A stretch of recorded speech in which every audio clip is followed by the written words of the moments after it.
Hello there. This is a brief tutorial to show you how to use the tabbed pages that were created within the templates. Sometimes it can be a little tricky, so there are some quick tips to be able to make it a little easier for you to use. If you know HTML, check out the second video. For right now, to do the quick changes, click the Edit button on the tabbed page. You'll notice when you do that the tabbed page changes and no longer has tabs at the top but bullets, along with scrolling down as opposed to clicking on tabs.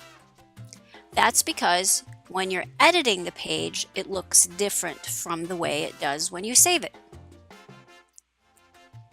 So let's say you want to use these tabs, but the names of these tabs don't make any sense to your particular content.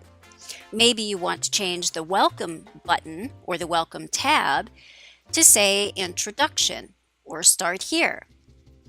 A little tip to make sure that you keep your tabs is to select the text between the first and the last letter within that bulleted item at the top of the page. So I'm going to name this Start Here. You notice that at the end of the line, I have an extra E. I'm just going to use my arrow key to move over to the right one space, and then I'm going to use my delete key to delete that last letter. I'm going to now click in front of the S and use my backspace delete to delete the first letter of that tab. I'm going to then click Save. Now my tab says Start Here instead of Welcome. The reason I do it that way is because sometimes if you highlight the whole line, you can grab code that's hidden behind this particular tab. So the best way to change the tab names is to always select the content within that. So to change the content within those tabs, you're going to do something similar. You're going to click your Edit button and you're going to scroll down or make this screen larger so that you can see where you begin. And you can see that my welcome message is here. Now, if you select all of it at once, sometimes, if you look, you can accidentally grab code that you didn't want to grab. So once again, you're going to select the text between the first and the last and replace it with what you want it to say.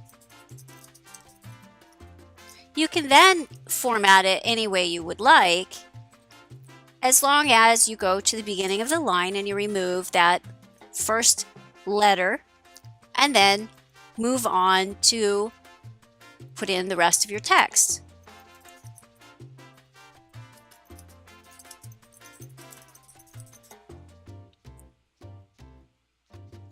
Click Save, and you'll see that this is what's on my first page.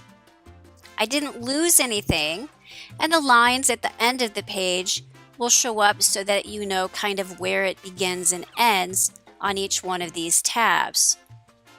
Click Edit to edit the next thing, Things to Know. In this case, it says Canvas Tutorials and goes down to the next line at the bottom of the page. To be sure that I don't grab any of the code in between, I'm going to select the text, the second letter, and I'm going to go down to the bottom of that page and I'm going to highlight that.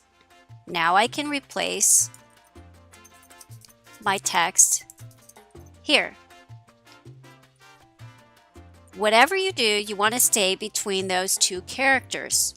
Once you finish, you can delete the characters that you have left over. If you go outside of that line, you may lose your tab and end up someplace you don't want to be. Always click Save after you've done one tab. Because that way, if you messed up and you want to change something and you don't remember exactly how it looked before or what to do, you can click on the three dots over on the right-hand side of the Edit button and then click on View Page History. Now you can revert back to the original page, restore this version, and now everything is back the way it was the first time. So I'm going to go all the way back to welcome, and I'm going to restore to this version.